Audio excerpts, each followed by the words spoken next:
bienvenue dans votre émission, La Réunion les Lannes,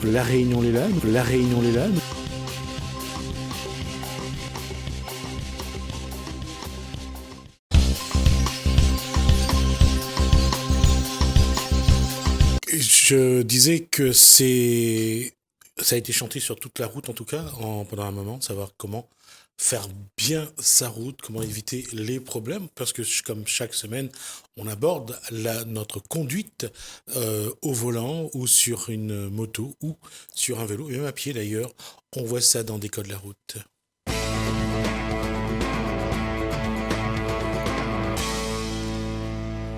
Jean-Michel Boyer, bonsoir. Bonsoir. La rentrée scolaire est arrivée, il y a plus de monde sur les routes. C'est plus facile quand l'école est rentrée pour donner des cours de conduite aux élèves. Je pense que ça reflète la réalité, parce que c'est vrai que les vacances, ça permet de mettre les choses en place. Mais avec la rentrée, on est confronté à la réalité, ce qu'ils attendent. Voilà, on travaille surtout le savoir-devenir, c'est-à-dire le conducteur va pouvoir se débrouiller au milieu de cette masse et acquérir les bonnes bases. Et c'est aussi l'occasion peut-être d'avoir un autre comportement, parce qu'il y a plus d'enfants sur la route, surtout aux abords des écoles. Oui. Et il y a aussi, ça c'est une question qu'on voit souvent, le matin et le soir, lorsque les parents viennent chercher leurs enfants à l'école, ils ont des comportements parfois... ils oublient qu'il y a les autres. Ouais. On se gare sur le trottoir, on ouvre la portière, on ne fait pas attention. En fait, tout le monde pense qu'il est tout seul. Sauf que si tout le monde fait ça en même temps, tout le monde traverse, tout le monde ouvre la porte et tout, ça fait un... Les doubles fils, les se garer sur le trottoir. Et là-dessus, il y a un point que je souhaite aborder. Je reviendrai là-dessus dans un instant. Une fois, j'ai posé la question à quelqu'un qui est malvoyant ou aveugle, et je lui ai demandé comment est-ce que chacun peut aider les personnes malvoyantes dans leur vie de tous les jours. Et la réponse, est-ce que Michel Boyer peut deviner la réponse qu'a fait cette personne ? Non. Personne m'a répondu, commencez déjà par ne pas vous garer sur le trottoir. Ouais, c'est sûr que là, ça prête à réflexion et malheureusement, c'est réel, quoi. C'est vrai que pour un malvoyant, il est sur le trottoir, déjà, il a du mal à se diriger. En plus, il y a une voiture. Et là, on le met tout de suite en danger. Il descend sur la chaussée. Et là, ça peut être très dangereux. Et on n'imagine pas parfois comme quoi notre comportement est déplacé. Se garer sur un trottoir. Quand on va chercher son enfant, il faut prendre les bonnes habitudes. Ne pas arriver au dernier moment. Ne pas avoir un comportement d'égoïste, en fait. De voyou, finalement. Oui, d'égoïste. Parce que, en fait, on se rend pas compte, mais il y en a un qui se met sur le trottoir, les autres, on double fil. Nous, à côté de l'auto-école, des fois, on a du mal à passer, parce que les gens, ils sont en double fil, personne ne pense à personne. On attend son gamin, des fois, on discute. D'ailleurs, la dernière fois, il y a eu une petite dispute entre un piéton, justement, et un automobiliste. C'est pas très bien passé, parce qu'il y a des échanges verbaux un peu chauds. Et le piéton, il avait raison, parce que la voiture était sur le trottoir et lui, il ne pouvait pas se passer avec ses enfants. Il a dit, monsieur, vous êtes mal garé. Il a commencé. Puis ça, c'est parti un peu dans tous les sens. Malheureusement, on ne donne pas le bon exemple aux enfants non plus en faisant ça. C'est un manque de civisme, c'est un manque on n'est pas responsable. Parce que, je veux dire, quelque part, c'est le comportement des parents qui est regardé par les enfants. Bien sûr. Mais se garer, s'arrêter au milieu de la route, ouvrir la portière pour que l'enfant rentre dans la voiture rapidement, ou sortir même le matin, quand on les dépose devant la route, dépêche-toi, fais vite, on met l'enfant en danger. En danger, parce qu'en fait, on le pousse à faire vite, et on lui dit de faire vite, mais sans contrôler, donc il peut se faire happer par une moto, qui double, malheureusement à droite, ou à gauche, parce que ça dépend de quel côté on se gare. Il y a quand même des comportements. Qu'est-ce qui explique ces comportements-là ? Je pense que c'est un moment d'absence, d'inconscience, et on ne pense pas que ça peut arriver. Et malheureusement, ça n'arrive pas souvent, mais ça peut arriver. On est tellement pris dans ce qu'on fait, et là, on ne pense pas qu'autour, les autres aussi. Il faut qu'on partage la route, en fait. Il ne faut pas se dire, ouais, mais de toute façon, pendant une seconde, mon gamin, il va descendre, il va rien se passer. Et le gamin, il a pas cette notion de danger. Voilà, de danger, donc il ne va pas développer ça... il faudra qu'il attende justement qu'il arrive à l'auto-école avec nous pour le faire. Tandis que tout à petit, on lui dit, voilà, fais attention quand même. C'est vrai qu'il faut que tu traverses vite, mais si tu entends un bruit de moto, fais attention. Au contraire, sur un passage piéton, parce que ça, devant toutes les écoles, il y a des passages piétons. D'abord, traverser donc en sécurité sur le passage piéton et surtout prendre son temps pour traverser. Il n'y a rien qui oblige un piéton à courir pour traverser. Et justement, en plus, en courant, si on a un choc, l'onde de choc sera multipliée par... et ça va être renforcé parce qu'on est en mouvement et on va être touché. Mais tout ça, il faut que les parents, justement, ils apprennent aux enfants à faire ça et expliquer calmement, voilà, écoute. Déjà, pas arriver en retard, se bousculer, c'est souvent ça, hein. Ne jamais partir en retard, penser toujours qu'il peut y avoir 5 à 10 minutes d'attente, donc prendre le temps d'y aller. Mais malheureusement, on le dit là, nous aussi, par moments, on est en retard. Aussi, oui, on est mal placé peut-être pour donner des leçons aux autres, mais on a quand même la conscience qu'il faut absolument faire tout ce qu'il faut pour que l'enfant ne soit pas en danger. Surtout ça, c'est l'enfant, il n'a pas développé cette notion de danger. Lui, il est encore dans le jeu. Pour lui, il va à l'école, c'est un peu de l'amusement. Il traverse. Il peut pas comprendre ça parce qu'à son âge, il n'a pas développé tout ça. C'est à nous de l'expliquer. Voilà, écoute, quand tu traverses, fais attention parce qu'on ne sait jamais. Il peut y avoir maintenant, il y a des voitures hybrides qui font pas de bruit. Il n'y a pas d'indice sonore. Il y a des scooters électriques, il y a des overboards, il y a plein de moyens de locomotion. Même un piéton peut taper avec l'enfant et le faire chuter et ça peut être grave. Donc surtout pour les enfants qui sont en maternelle ou de bas âge, c'est-à-dire que prendre le temps de se garer dans un endroit réglementaire, prendre le temps de sortir de la voiture, prendre le temps d'emmener l'enfant jusqu'à devant le portail ou jusqu'à devant la porte de la classe, c'est quelque chose qui exige du temps. Si on n'a pas le temps de le faire, n'allez pas à l'école, on n'est pas l'enfant à l'école, quoi. Après, c'est sûr que il y a des jours où on est plus ou moins pressé. On est toujours pressé, c'est ça le problème.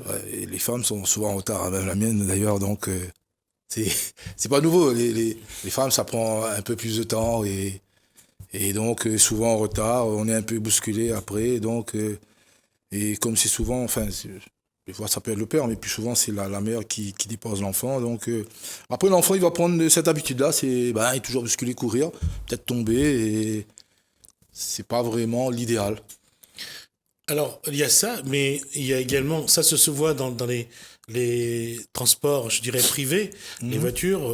Il y a même des enfants qui arrivent à l'école, soit à vélo, soit à moto.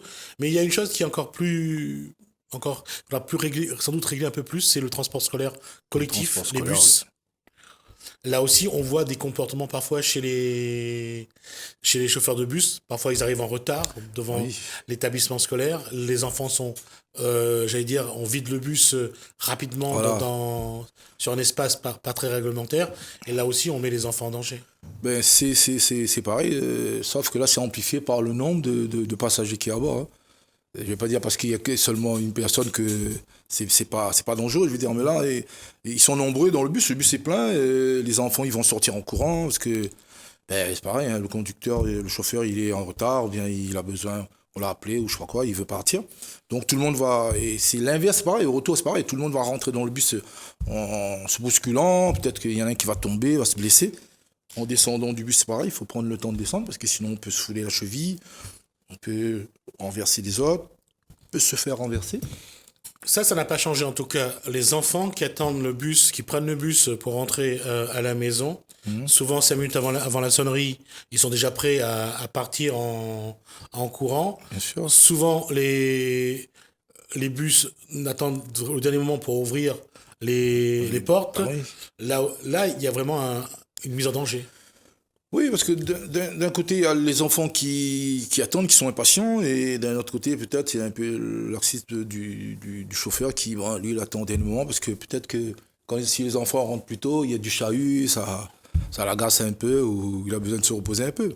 Certes, c'est sûr, mais je pense qu'il faut trouver un compromis en tout ça, un juste milieu entre, pour que tout se passe dans cette sécurité.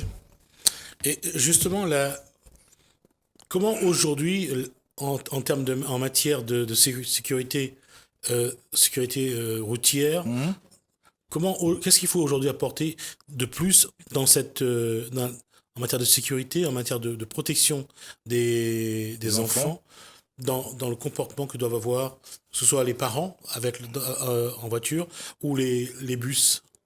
Je pense que c'est ça, on reste dans le domaine de la pédagogie, de la sensibilisation. Je pense pas des spots où on est prêt à aller dans les écoles.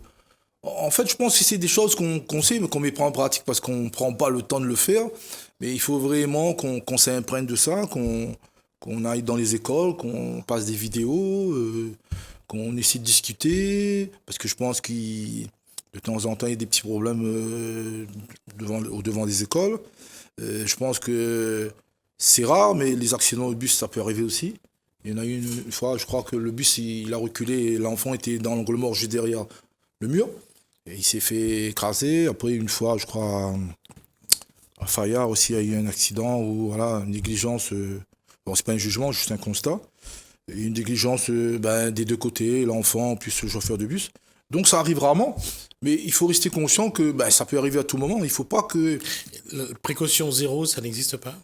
Non, ça n'existe pas parce que tout peut arriver à tout moment, malheureusement, et on peut pas se dire, ouais, mais mon enfant, il peut pas... non, c'est... Tout le monde, comme c'est écrit, tous responsables, on est tous responsables, aussi bien l'automobiliste, le chauffeur de bus, le piéton, on est tous responsables parce qu'on cohabite dans le même environnement. Donc il y a un échange, la sécurité c'est un échange entre tous les usagers, pardon. Donc c'est important, tout petit, progressivement, c'est comme on disait avec M. Martinez, c'est comme les vaccins, hein. Piqûre de rappel tout le temps, tout le temps, tout le temps, pour que ça reste vraiment dans la tête, pour que cette notion de la route, de partage de la route, depuis tout petit soit vraiment acquis. Et on va monter, jusqu'à ce que l'enfant devienne adulte, automobiliste, et qu'il garde en tête que la route, ça se partage, il faut faire attention aux autres, je dois faire attention à moi aussi. Donc tout ça, c'est l'éducation, en fait. C'est l'éducation. Alors, comment faire?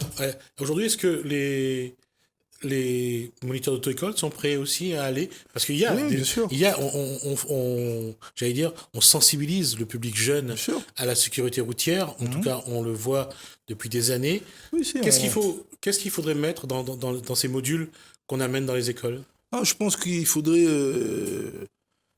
préparer ça dans le cursus scolaire, hein, un petit module de prise de conscience du risque. En fonction de l'âge qu'on a, le risque zéro ne risque jamais. Le petit comme les plus grands, on a toujours un moment où ça peut devenir dangereux. Mais pour cela, il faut qu'on ait cette conscience, qu'on ait développé cette prise de conscience, qu'on ait compris. Un enfant, il doit comprendre, si je fais ça, ça va donner ça, je fais ça. Donc, à travers des jeux éducatifs, à travers des vidéos, je sais pas, suivant l'âge des enfants. Le comportement des parents, comment le comportement des parents peut influer sur le comportement des enfants dans cette recherche maximale de sécurité, que ce soit dans la voiture, que ce soit si on est sur le trottoir, devant les écoles. Comment il faut que les parents agissent?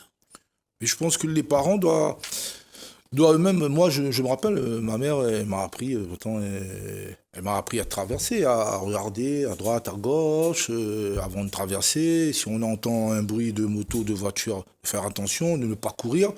Et ça, je pense que ça fait partie de l'éducation, dont les parents je pense que les parents, ils sont un peu laxistes là-dessus. Ils attendent que, un jour, il va apprendre. Oui, mais pourquoi il n'apprend pas déjà? On n'apprend pas, on peut apprendre ce qu'on sait. Si les parents eux-mêmes le savent, le savoir c'est important. Il faut donner du savoir à l'enfant, donner un sens surtout à ce qu'on doit faire. Donner un sens, c'est surtout ça qui est important. On prendra sans doute une émission tout entière pour revenir sur ce sujet-là, mais je pose quand même la question. Aux abords des écoles, il y a un autre danger aujourd'hui qui est devenu de plus en plus présent. C'est les enfants qui sont absorbés par leurs jeux vidéo ou par leur téléphone, leur smartphone, leur téléphone portable.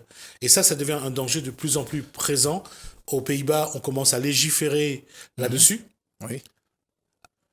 Oui, je pense que c'est la génération numérique. Hein. Ils sont absorbés, ils sont imprégnés du portable.